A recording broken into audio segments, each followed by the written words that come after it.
एकूणच या मुसळधार पावसामुळे नदी धरणं ओव्हरफ्लो झाली आहेत। त्यामुळे धरणातनं विसर्ग केला जातोय। त्यामुळे कुठे कसा विसर्ग सुरू आहे, कशी परिस्थिती आहे पाहूयात टॉप 9 बातम्यांमधून। छत्रपती संभाजीनगरच्या गंगापूर तालुक्यामध्ये ढगफुटी सदृश पाऊस। जायकवाडी धरणाचे आपत्कालीन दरवाजे उघडले, त्यामधून 1,13,184 क्युसेकनं विसर्ग। जायकवाडी धरणाचे 27 दरवाजे उघडल्यानंतर आता गोदावरी नदीलाही मोठा पूर। धाराशिव जिल्ह्यामध्ये 8 दिवसात चौथ्यांदा अतिवृष्टी। जिल्ह्यामध्ये सरासरीपेक्षा 158% पाऊस।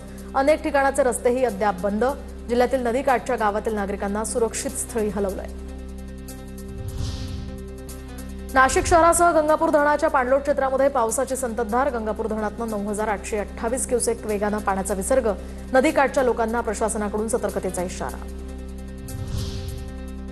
अमरावतीच्या मोर्शीमधील अप्पर वर्धा धरणाचे 7 दरवाजे उघडले, तर धरण परिसरातील गावांना आणि नदीकाठच्या सगळ्या लोकांना सतर्कतेचा इशारा। नांदेडच्या विष्णुपुरी प्रकल्पाचे 16 दरवाजे उघडले। गोदावरी नदीपात्रामध्ये 2,98,000 क्युसेकनं विसर्ग। गोदावरी नदीकाठच्या हजारो हेक्टरवरील शेती पिकांना याचा मोठा फटका। नाशिक जिल्ह्यामध्ये पावसाची संततधार। नांदूर मधमेश्वर धरणातून 31,283 क्युसेकनं पाण्याचा विसर्ग। गोदावरी काठच्या गावांना सतर्कतेचा इशारा। उजनी धरणातून भीमा नदीमध्ये 90,000, तर वीर धरणातून नीरा नदीत 10,000 क्युसेकनं चंद्रभागामध्ये विसर्ग। चंद्रभागा नदीपात्रातील पुंडलिक मंदिरासह इतर मंदिरांनाही पाण्याचा वेढा। जुन्नरमधील वडस धरणातून मीना नदीमध्ये 12,000 क्युसेकनं विसर्ग, तर नारायणगाव परिसरातील पूल यामुळे पाण्याखाली, तर नदीकाठच्या गावांनाही सतर्क राहण्याच्या सूचना।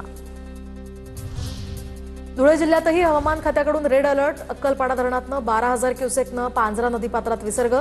फरशी पूलही पाण्याखाली, पांझरा नदीकाठच्या गावांना सतर्कतेचा इशारा।